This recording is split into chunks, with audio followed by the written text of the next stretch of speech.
آثار تیمور ذوالفقارов با رنگارنگی اندیشه، نازکی تصویر، دیدگاه ناب و سبک خاص درویشانه خود در ادبیات معاصر جهان جایگاه ویژه دارد.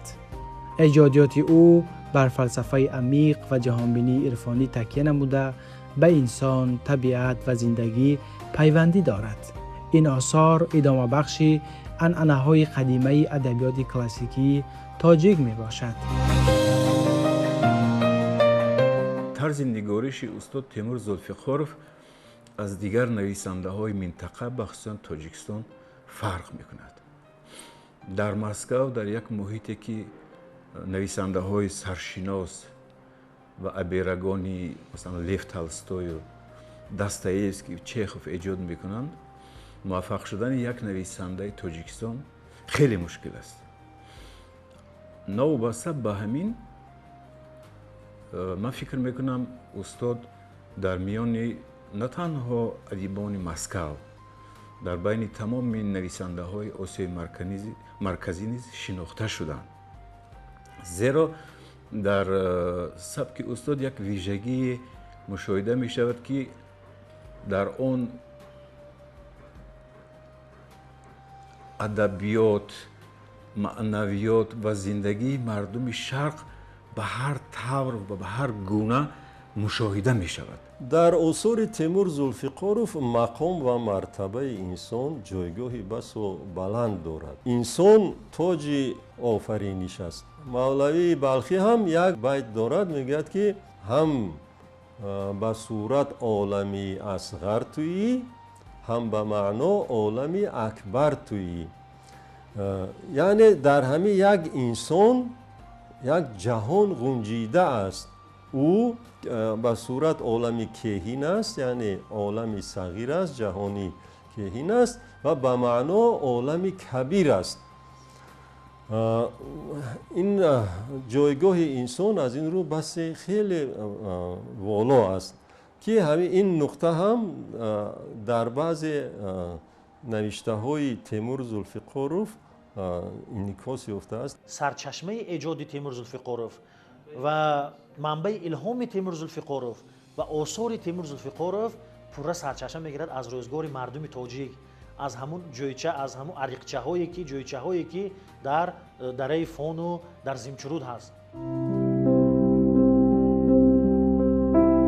تیمور ذوالفقارov از زمره آن نویسندگان است که آثار خود را به زبان روسی ایجاد می کند، اما دیدگاه، جهانبینی، اندیشه و سبک و نگارش او از ادبیات و فرهنگ تاجیکی سرچشمه می‌گیرد.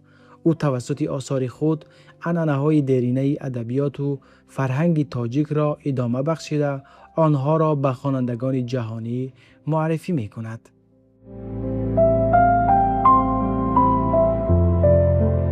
همیشه در تکیه به ادبیات کلاسیکی تاجیک ایجاد می‌کند.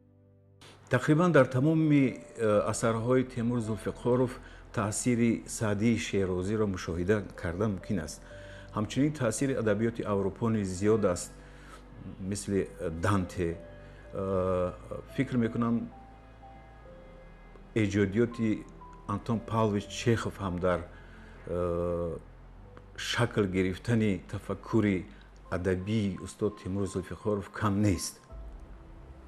به همین خاطر امروز نه تنها در تاجیکستان یا آسیای مرکزی بلکه در یک قسمت اروپا و روسیه نیز استاد تیمور ذوالفقار را میشناسند، اثرهای ایشان را نشر میکنند و آنها در میان مردم شناخته شدند. من در همین کتاب تازه نشری تیمور ذوالفقارov یک شاهبیت جالدین بلخی را پیدا کردم که به زبان روسی. من از همین کتاب به زبان روسی میخونم. В мире нет ничего, что было бы вне тебя. Все, чего ты взыскуешь, найдешь ты в себе. همین بیت ترجمه‌اش من پیدا کردم. اصل همین بیت همین است که بیرون زی تو نیست هر چی در عالم هست، در خود بی‌طلب هر آنچه که خواهی تویی. بینید همین ترجمه بسیار روانی خوشرو به زبان روسی شده است. асарҳои Теймур Зулфиқоров ба назари ман дар қолиби зарбҳо нависта мешавад, мисли шеър. онҳо албатта шеър нестанд, вале мисли шеър, зарб, ҳамун такрорҳо, ҳамун абзацҳои кӯтоҳ, ҷумлаҳое ки аз як калима, аз як нидо иборат ҳаст, муноҷотҳо, мунозираҳо, инҳо ритм ҳастанд. бинобар ин сабки Теймур Зулфиқоров бисёр як сабки ҷиддӣ ҳаст ва ҳамин фалсафаи амиқи Теймур Зулфиқоров, забони шоиранаи Теймур Зулфиқоров, худи русҳо ва худи Зулфиқоров ҳам мегӯяд ки остри каламфурни язик мегӯяд забони русиша, забони тезу тунди каламфурӣ мегӯяд худаш мова, остри каламфурни язик. барои ҳамин ин забони остри каламфурни Теймур Зулфиқоров, фалсафаи шоиранаи Теймур Зулфиқоров, нигоҳи шоирона ба ҳама воқеаи ҳодисаи зиндагӣ, нигоҳи фалсафӣ ба ҳама ҳодисаи воқеаи зиндагии Теймур Зулфиқорова дида, адабиётшиносҳои рус аз ҷумла Артём Таласов дар ҳамун донишномаи бузурги адабиёти русаш Теймур Зулфиқорова Дантеи адабиёти рус муаррифӣ кардааст. ӯ ҳамчун як тоҷик нисбати фарҳангу тамаддуни мардуми тоҷик як дидгоҳи хоси худро доранд. Тоҷикистонро яке аз кишварҳои обшорон зиндазо медонад ки аз синаҳои он ҷӯю дарёҳои зиёди фаровон аст ва ҳар нафар нависанда ё ҳар нафар дигар муҳаққиқе ки вориди ин кишвар мешавад ҳеҷ гоҳ наметавонад ки онро ба гӯши фаромӯшӣ расонад ва ниҳоят ӯ мегӯяд ки ман ҳам омадам ба оғӯши ту эй кишвари азизам, гаҳвораи ман ва хоки ман ҳам мемонам дар ҳамин кишвари обшорони тоҷикон. аз соли 2009 баъди оне ки ҷаноби олӣ яъне пешвои миллат ба Москав як сафари хизматӣ доштанд ва бо ин нависанда дидору гуфтугӯи онҳо сурат гирифт ва ҷаноби олӣ ҳам онҳоро даъват карданд то ин ки ба таври доимӣ биёянд дар ҳамин кишвари азизи худ ва тамоми осори мондагори боқии худро ҳам дар ҳамин ҷо нависанд. ва ӯ бевосита баъди ҳамин даъватҳо ба Тоҷикистон омад ва тамоми он навиштаҷотҳояшро дар ҳамон як осоишгоҳе ки Зимчуруд аст, аз ҳамон баландиҳо тамоми паҳлӯҳои ҳаёти мардуми тоҷикро ӯ ба таври хеле амиқ хуб мебинад ва дар осораш инъикос месозад. дар сарредаксияи энциклопедияи миллии тоҷик яке аз осори адабии Теймур Зулфиқоров ба таб расидааст. ин асар аз ҷумлаи осори арзишманди адиб ба шумор рафта, дар он бо истифода аз андешаҳои фалсафӣ, ҳикматомез ва анъанаҳои адабиёти шарқӣ, симои Хоҷа Насриддин ва ҷаҳони маънавии ӯ ба таври хос бозтоб ёфтааст.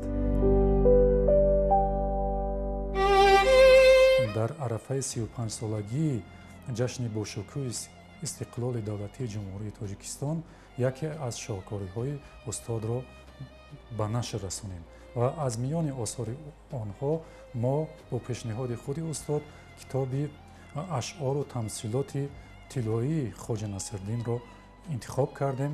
дар шакли нафис онро ҳамаи бачаҳои мо ба чоп омода карданд ва бевосита ин китоб бо ташаббуси Вазорати фарҳанги ҷумҳурии Тоҷикистон нашр шуд ки ин яке аз армоғони асосии ҷашнӣ дар ҷумҳурии Тоҷикистон барои аҳли илму фарҳанг мебошад. дар маҷмӯъ Хоҷа Насриддин яке аз персонажҳои меҳварӣ ва дӯстдоштатарини осори Теймур Зулфиқоров ба шумор меравад. образи ӯ дар эҷодиёти адиб ҳамчун таҷассумгари ҳикмат, хирад ва андешаи мардумӣ ҷойгоҳи хос дорад. вай Хоҷа Насриддин, шумо вақте осори Теймур Зулфиқоровро мехонед, мебинед ки ин Хоҷа Насриддин як рӯз бо Ньютон баҳс карда истодааст, як рӯз бо Эйнштейн, як рӯз бо Лоиқ, як рӯз бо Фирдавсӣ, як рӯз бо Саъдӣ, як рӯз бо Ҷомӣ, як рӯз бо Муъмин Қаноат, як рӯз мебинед ки ба шахсиятҳои сиёсии ҷаҳон мегузарад, як рӯз мебинед бо Доналд Трамп, як рӯз бо Илон Маск, як рӯз бо Ҷо Байден, як рӯз бо Ҷорҷ Буш, як рӯз бо ва ин як воқеан як падида ҳаст ин.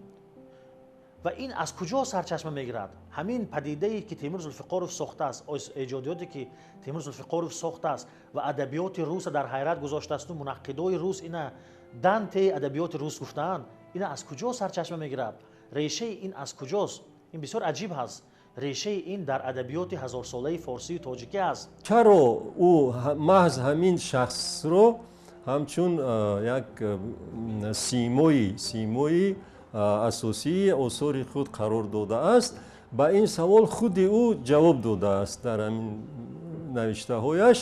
мегӯяд ки хоҷа Насриддинро дар байни 43 халқу давлат мешиносанд, аз Испания гирифта то Хитой. лекин ӯ на испанӣ аст, на рус аст, на англис аст, на хитоӣ аст, на тоҷик, на узбек. чӣ миллат? вай яъне ин як образи умумӣ ҷомеъ аст, типӣ аст. ҳамин гуна як образи типӣ офаридааст ва дар ҳамин симои хоҷа Насриддин ӯ як намунаи футуввати ҷавонмардӣ, оини ҷавонмардии тоҷикиро инъикос кардааст. яке аз виҷагиҳои эҷодиёти устод Темур Зулфиқоров албатта аз нигоҳи банда истифода аз образҳои ҷовид аст. образҳои ҷовид ҳам хеле хусусият доранд, ки ба ин ё он давлату миллати муайяну мушаххас марбут нестанд, балки онҳо дар адабиёти ҷаҳон истифода мешаванд ва барои ҳамаи навъи башар баробар хизмат мекунанд ва ҳамаи истифодаи устод аз образҳои ҷовид боис шудааст, ки эҷодиёти устод бисёр доманаи густаришаш зиёд шавад ва ба забонҳои гуногуни дунё тарҷума ва нашр шавад. устод Темур Зулфиқоров дар эҷод бисёр роҳи эҷозро пеш мегиранд, яъне татвилу тавилгӯию дарозгӯиро дар сухан пеша накарданд ва ҳамон мавзӯъҳо ва масъалаҳое, ки агар онҳо дар дасти ягон адиби камсалиқаву камҳунар бошад, шояд ҷилд китоб шаванд. аммо устод Темур Зулфиқоров чунин муҷазбаён аст, ки ҳамин қиссаҳову ривоятҳову мавзӯъҳову масъалаҳои калонро дар қолаби хурди ҳикоя бисёр ҳунармандона баён мекунад. ана ҳамин хоҷа Насриддин дар бисёр рафтору амалҳову гуфторҳои худ ҳамун самаки айёрро ба хотири мо, ба зеҳни мо меорад. ҳамин образи хоҷа Насриддин фаромаконӣ ва фарозамонӣ аст.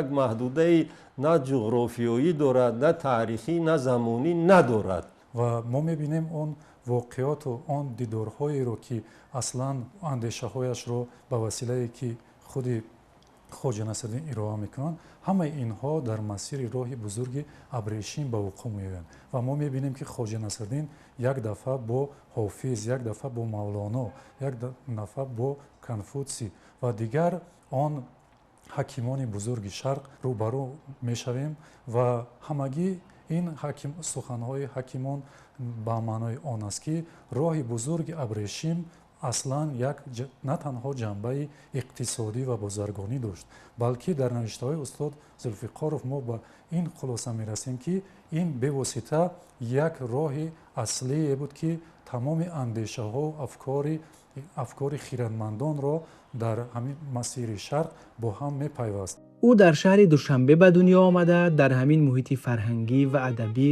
ба воя расидааст.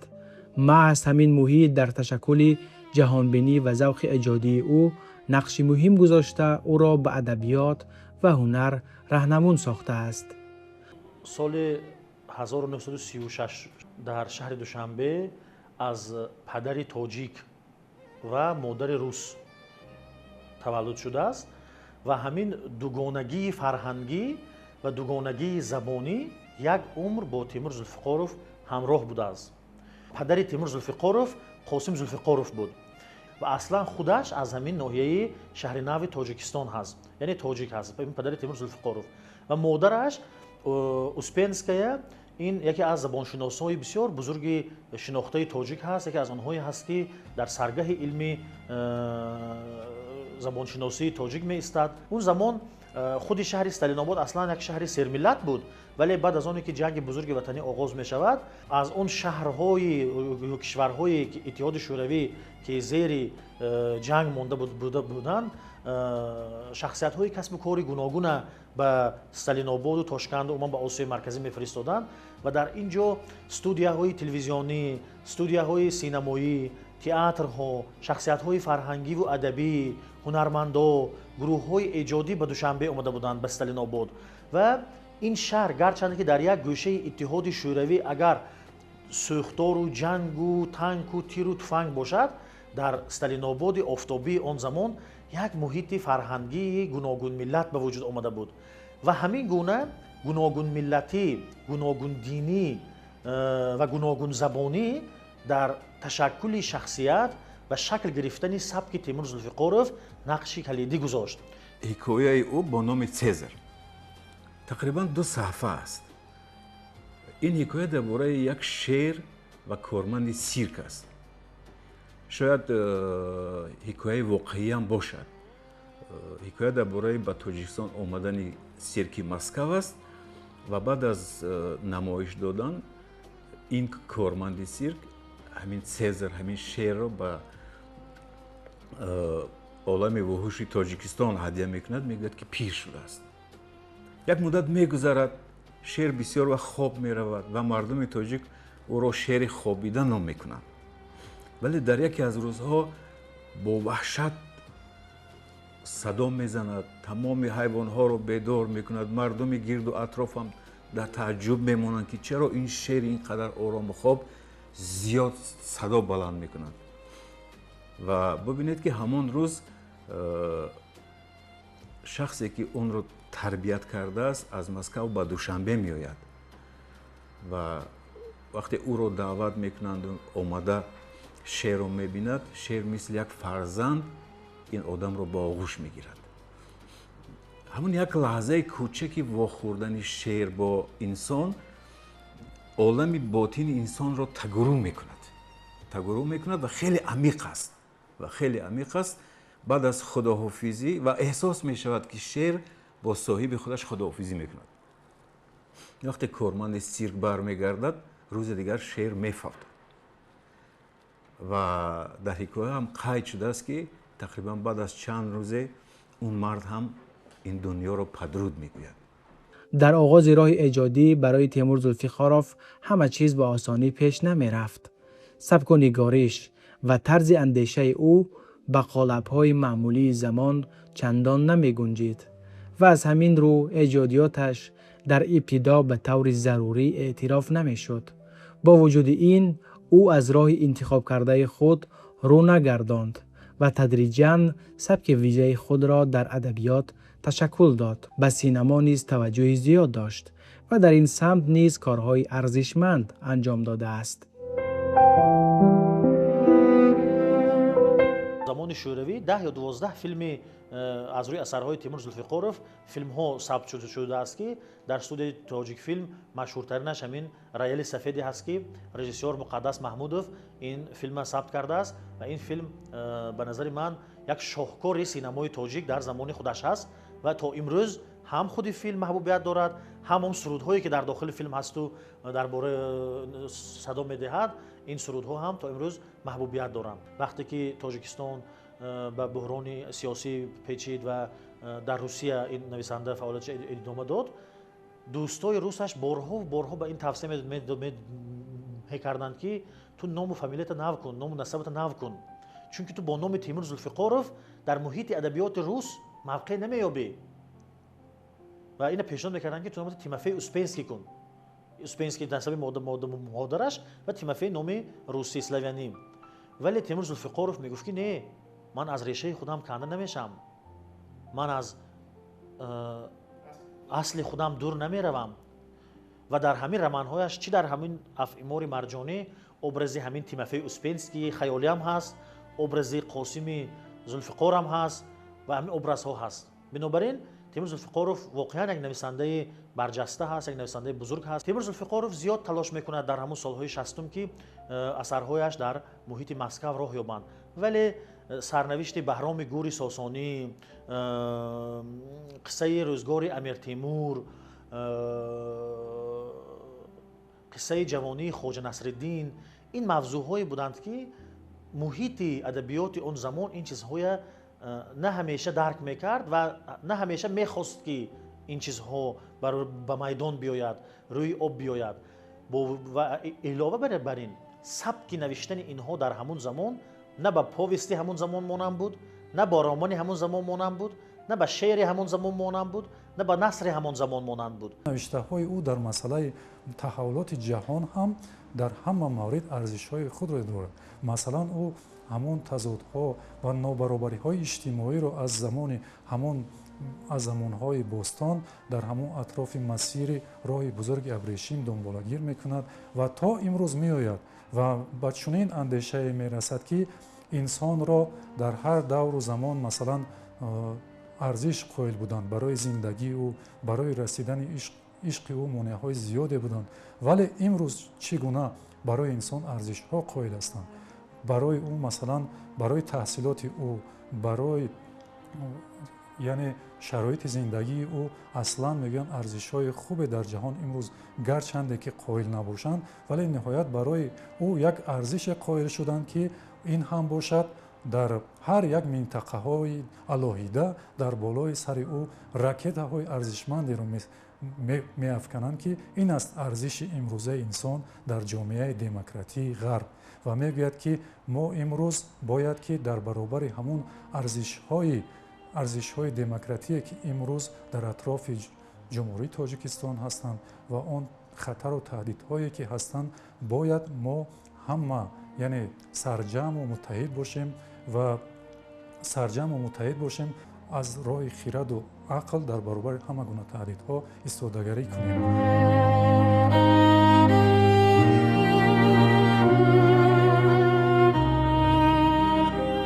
فلسفه آثار او همیشه خوانندگان گوناگون را در کشورهای جهان به اندیشه واداشته به وجد می آورد. او با جهانبینی عمیق و فلسفه گومانیسم خود به دل هزاران خواننده راه یافته است. این ادیب نامور تاجیک امروز در فضای آرام و زیبای کشور خود عمر به سر برده، با آفریدن آثار نو و تازه و سرشار از اندیشه های فلسفی، فرهنگ و معنویات غنی تاجیکان را به جهانیان معرفی می نماید. ایجادیات او وسیله پیوند ادبیات تاجیک با جهان متمدن بوده، زندگی، ارزش‌ها و میراث فرهنگی ما را به خوانندگان کشورهای گوناگون می رساند.